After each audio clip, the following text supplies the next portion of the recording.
You believe honesty makes you noble. Yet, every truth you speak carries a hidden tax, paid not in coins but in power. In this video, I will show you how honesty weakens the strong, empowers the cunning, and why the most dangerous men rarely tell the truth. Men cling to honesty as if it were a virtue that guarantees respect. But respect is not given to the honest. It is seized by the clever. The world does not reward your truth, it exploits it. In courts, in friendships, in politics, and even in love, each confession you make is a weapon handed to another.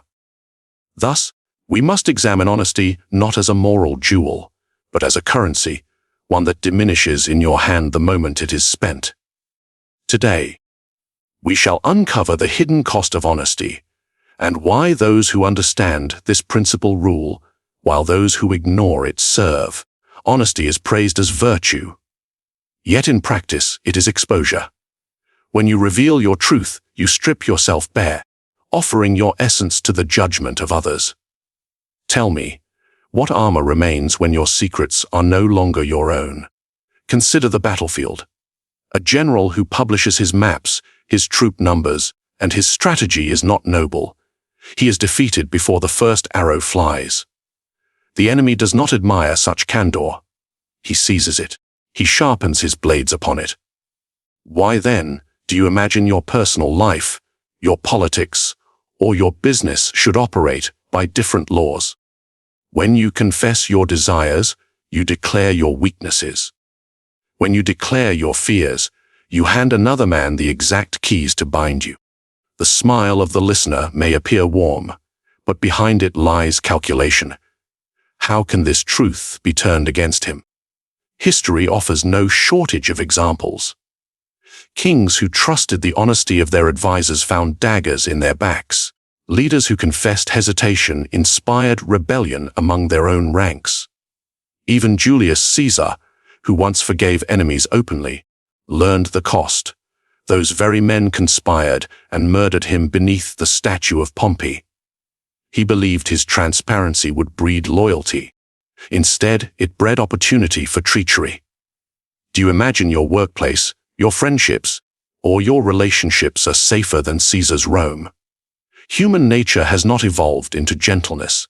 It has only refined its masks. Today, the daggers are not of steel, but of words, influence, and reputation. Psychology teaches us that people operate through schemas, mental shortcuts to judge, predict, and exploit.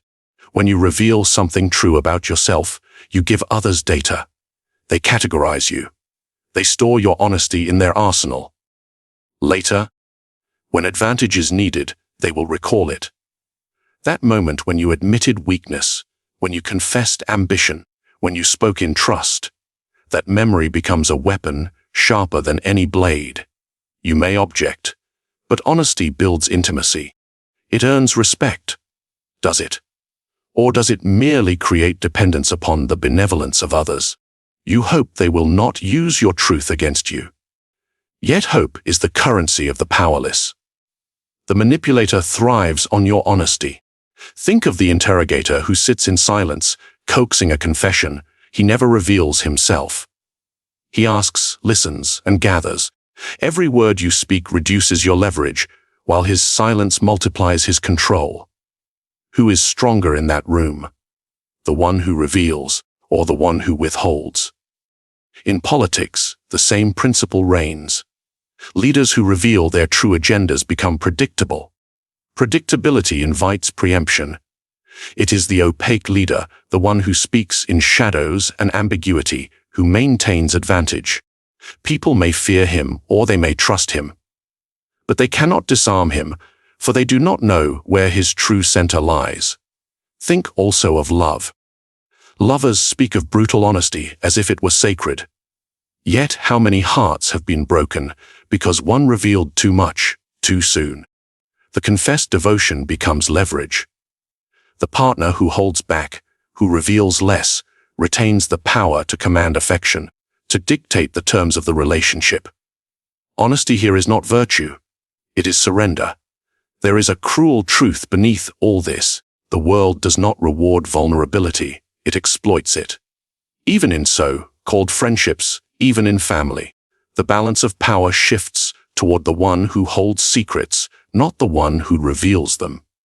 Men admire the stoic who speaks little, not the one who pours his soul upon the table. So what then is the wise course? Silence, restraint, control. Speak when necessary. Reveal only what strengthens your image. If truth must be spoken, let it be wrapped in ambiguity, or shaped to inspire admiration rather than pity. Never give away the truths that strip you naked. Ask yourself, the next time you are tempted to, be honest. Whose interests will that serve? Yours or theirs? What do you lose when you confess? What power slips from your hand with each unguarded word? The lesson is simple yet harsh. Honesty is not free. It is a currency. Spend it recklessly, and you will find yourself bankrupt in influence. Protect it, and it becomes a treasure. And yet, do not mistake me. I am not saying honesty has no place. No, its value lies not in its abundance, but in its scarcity. Like gold, its worth rises when carefully rationed. But that, my friend, leads us into the next question. The world is not divided between the honest and the dishonest. It is divided between those who use honesty and those who use others' honesty against them. The predator knows this well. He thrives on your transparency, feeding on every truth you expose. Think of the hunter. The deer makes no effort to conceal itself. Its trail is clear, its scent hangs in the air, and its movements betray its position. The wolf follows patiently. Does the deer's innocence save it? No. Its openness is its doom. In human affairs, the dynamic is no different. The liar, the manipulator, the cunning soul, they are the wolves. The honest are the deer. Which role do you play? History gives us brutal reminders. Consider the Borgia family, infamous for their cunning. They listened more than they spoke. Their rivals, eager to prove their virtue, revealed their intentions in negotiation. The Borgias smiled, nodded, and later crushed them at the precise moment of weakness.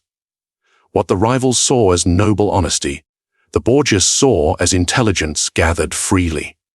Their enemies gave away what spies could not have extracted. Or consider the court of Louis XI of France. He was called the universal spider because he wove webs around every noble, every rival. They, proud of their supposed righteousness, confessed alliances, admitted ambitions, revealed secrets in the belief that candor would protect them. Yet Louis hoarded this information like a miser, striking when each man's own words condemned him. The predator thrives not because he is stronger, but because others reveal themselves without demand. Why do people continue to offer such advantages? Psychology provides the answer. Humans crave validation. They long to be understood. When you share your truth, you feel connection. Yet the listener may not share the same desire. For him, your words are not intimacy, but ammunition. Every revelation satisfies two needs at once, yours for openness, his for control. This is the predator's greatest gift. He does not need to lie constantly. He only needs you to speak. You reveal what motivates you, what angers you, what frightens you. You explain your loyalties, your limits, your dreams. And while you unburden yourself, he calculates. Have you ever noticed how manipulators often say very little about themselves? They nod. They smile. They let silence do the work. You interpret that silence as trustworthiness, when in truth it is strategy. They want you to keep talking. They want you to believe you are safe. The more you reveal, the more predictable you become.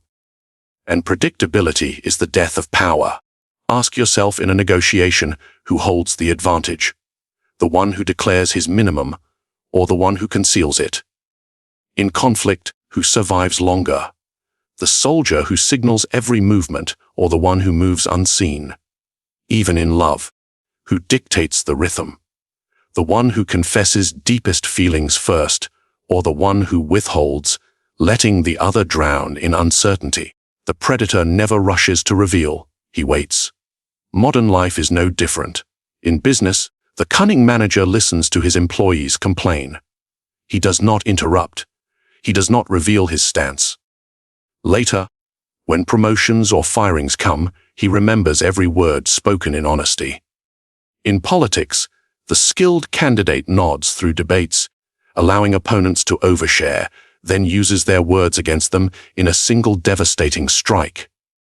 Even in friendships, the clever one becomes the trusted ear, always listening, seldom confessing. He collects power while others trade it away. What you call being real, the predator calls reconnaissance. Every truth you reveal is a map of your inner fortress, where the walls are weak, where the gates are unguarded, where the treasure lies. You thought you were safe because no swords were drawn, but the predator is patient. He does not need to fight you today. He already owns tomorrow. So how does one escape this trap? Should you become a liar, weaving endless fictions? No, that is too obvious. Lies can be caught, and once caught, they destroy trust. Instead, the countermeasure is balance. Reveal less. Withhold more. Speak in fragments, not in confessions. Offer truths that strengthen your image, not those that betray your weaknesses. Remember this. The predator can only feed on what you give him. Deny him the meal, and he starves. But this raises a deeper question. If predators feed on the honesty of others, is there a way to turn their hunger into your weapon? Can one use honesty, not as exposure, but as bait? You have been told since childhood that honesty is noble, that it earns respect, that society rewards the truthful while punishing the liar. But look closely. Does the world truly honor honesty, or does it simply admire it while rewarding those cunning enough to betray it? Consider politics. Candidates stand before the people speaking of transparency and virtue. Yet, who rises higher, the one who reveals his weaknesses truthfully, or the one who conceals them behind polished words? History answers clearly. The ambitious do not rise by confessing every truth. They rise by controlling it. And once they reach the summit, the honest reformer is remembered as naive, while the cunning survivor writes the laws. Think of Richard III of England. His reputation was monstrous, yet his mastery of deception placed a crown upon his head. Compare him to his brother Clarence, whose openness and trusting nature led to his death, drowned in a vat of wine. The lesson is not that evil always triumphs. It is that honesty alone does not shield you. Clarence believed his loyalty and honesty would be repaid, but power does not recognize such currency. In business, the story is the same. The employee who speaks too frankly, pointing out flaws in leadership, is praised in the moment but often sidelined in promotion. Meanwhile, the one who flatters, who conceals criticism, who bends truth into admiration, he ascends. Why? Because leaders reward those who protect their image, not those who pierce it. Honesty may win applause, but deception wins position. Do you notice the pattern? Society tells you honesty is rewarded, but in reality it is tolerated only when it does not threaten power. You may receive praise, yes, but praise is cheap. The true rewards, authority, influence, survival, belong to those who bend truth into an instrument. Psychology explains this paradox. People are not moved by truth itself, they are moved by the emotions truth creates. If your honesty humiliates, it will breed resentment. If it weakens you, it will invite exploitation. The human mind is wired not to honor truth universally, but to calculate, does this truth serve me, or does it threaten me? This is why deception so often triumphs. A well-crafted lie that flatters the listener feels more rewarding than a raw truth that wounds. Even in love, honesty is not rewarded as you imagine. The lover who confesses complete devotion quickly loses value. The partner who withholds, who maintains a veil of mystery, commands greater desire. Why? Because scarcity creates power. Complete honesty destroys mystery, and with it, leverage. Ask yourself, when was the last time you saw a liar celebrated as a hero? Perhaps never. But when was the last time you saw a liar rewarded with power, wealth, or influence? Too often to count. The liar may be despised, but he still rules. Meanwhile, the honest man may be admired, but he is ruled. Does this mean honesty is useless? Not entirely. But it means you must see it clearly, stripped of illusion. Honesty is not a guaranteed path to respect. It is a gamble, one that often pays out in moral praise, but rarely in tangible advantage. Those who thrive are those who understand the game. That society rewards not honesty itself, but the skillful management of appearances. Take the Roman Republic. Cato the Younger was known for his brutal honesty and incorruptible character. He exposed corruption, he denounced Caesar, he stood by principle without compromise. And what was his fate? Isolation, defeat, and suicide. Meanwhile, Caesar, who bent truth, concealed motives, and promised the people whatever they wished to hear, marched into Rome as its master. Cato is remembered as the honest man, but Caesar ruled as emperor. Tell me, which would you rather be, admired in memory or powerful in life? You must not confuse admiration with reward. Admiration is a shadow, soft and hollow. Reward is power, wealth, survival. The world applauds honesty only so long as it does not threaten its own interests. But the moment your truth cuts too deep, you will find praise replaced with punishment. So, the illusion is this: honesty is dressed as virtue, yet in the game of survival, it often functions as weakness. The world speaks of rewarding truth, but its hands deliver power to those who control truth, bend it, and conceal it. The harsh reality is this: you will rarely be punished for lying cleverly, but you will often be punished for speaking truth recklessly. And so the choice lies before you. Will you chase the hollow prize of moral admiration, or will you claim the tangible rewards that deception offers?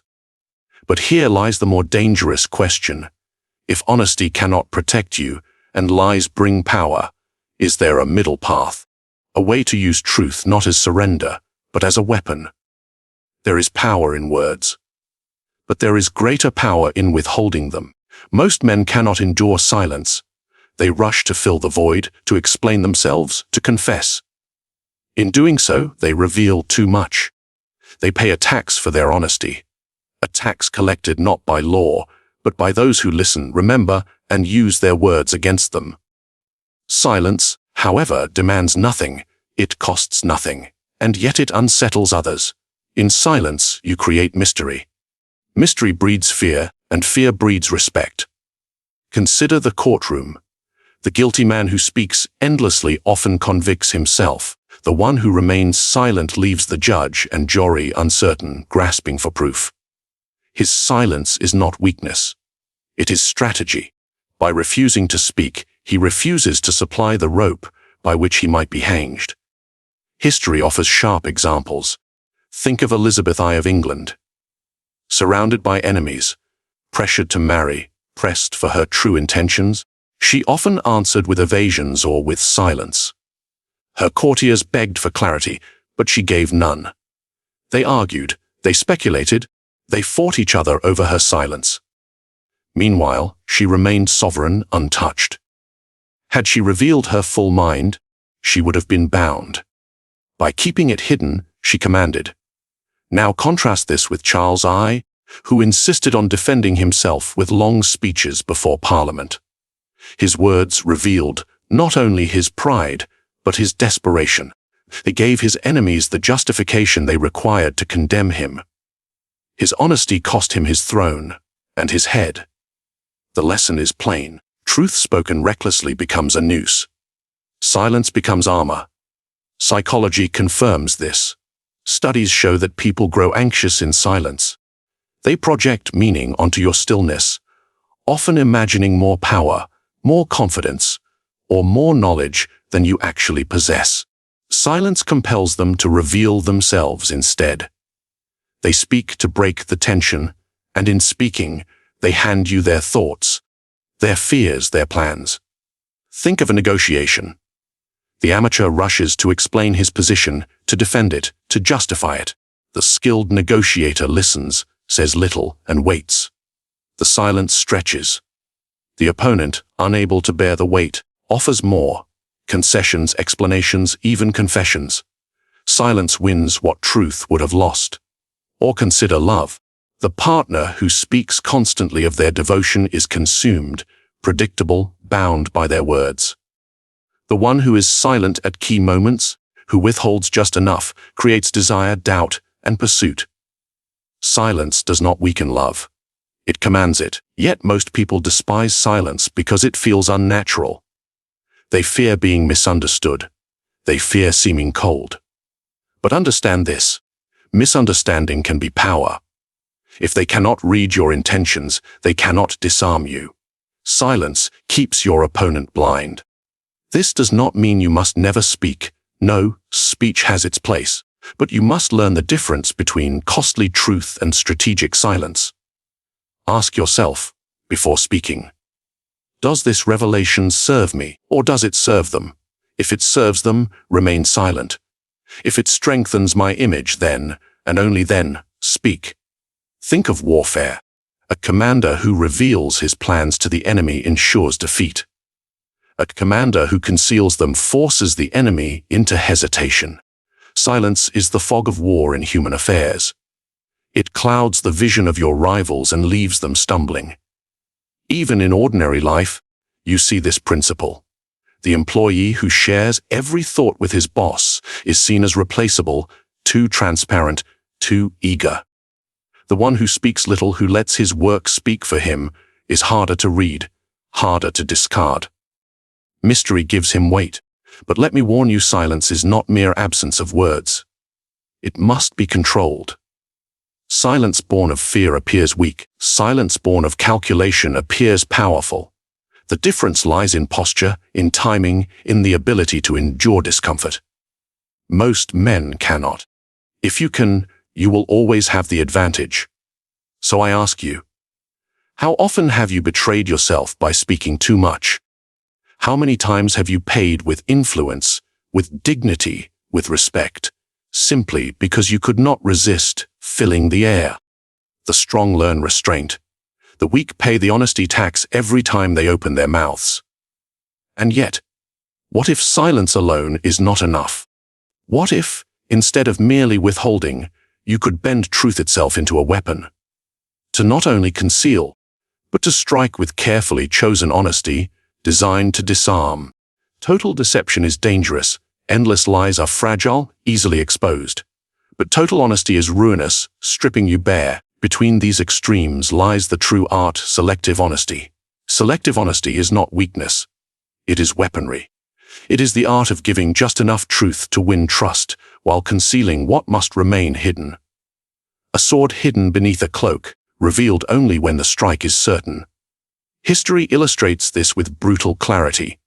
Consider Hern Cortés in his conquest of Mexico. He did not rely solely on force. He spoke truth to the native tribes, truth about their rivalries, about the cruelty of the Aztecs. These truths won him allies. But he concealed his greater ambition, the domination of them all. By offering pieces of honesty, he disarmed suspicion. His partial truth made him believable, and when belief was secured, conquest followed. The same was true in Renaissance courts. Princes often used honesty as a calculated display. A ruler might confess a minor fault, a harmless weakness, so that greater deceptions remained hidden. By appearing transparent in small matters, he made his silence in greater matters seem trustworthy. It is not endless honesty that persuades, it is well-placed honesty, chosen for its effect. Psychology confirms this. Research shows people trust those who occasionally admit mistakes more than those who claim perfection. A single well-chosen admission creates the illusion of authenticity.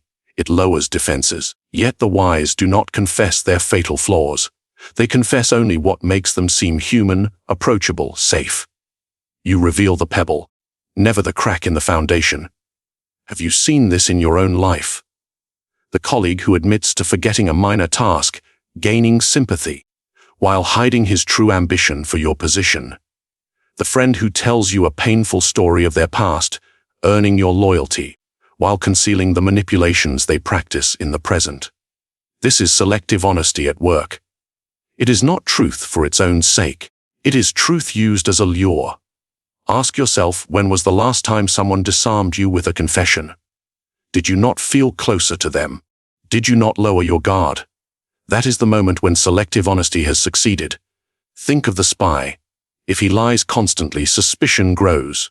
But if he tells his captors partial truths, small verifiable facts, he wins their confidence. They think surely a liar would not reveal this, and so the greater lie remains protected beneath the smaller truth. Or consider love again. The partner who admits to a harmless flaw, forgetfulness, stubbornness, seems genuine, trustworthy. Yet this very honesty conceals the deeper manipulations beneath. Selective honesty is the velvet glove that hides the iron fist. But understand, selective honesty requires discipline. You must know what to reveal and what to conceal. The unskilled reveal too much, mistaking confession for strategy. The master reveals little, and only when it secures advantage. The timing is crucial. Honesty offered too early becomes vulnerability. Offered too late, it appears false. Offered at the perfect moment, it becomes irresistible.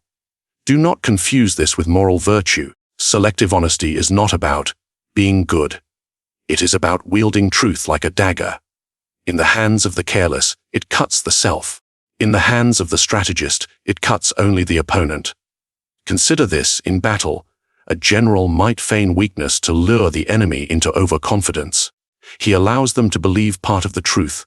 His forces appear scattered, his defenses light. The enemy advances, believing victory certain. Yet behind the hills waits the hidden strength. The enemy falls, destroyed by the very truth he trusted. This is selective honesty on the field of war. The principle applies in every arena of life. So I ask you, what truths could you reveal, not to weaken yourself, but to strengthen your image? What small confessions could you offer, not to surrender power, but to gain trust, sympathy, and obedience? Selective honesty allows you to build the illusion of transparency while remaining impenetrable.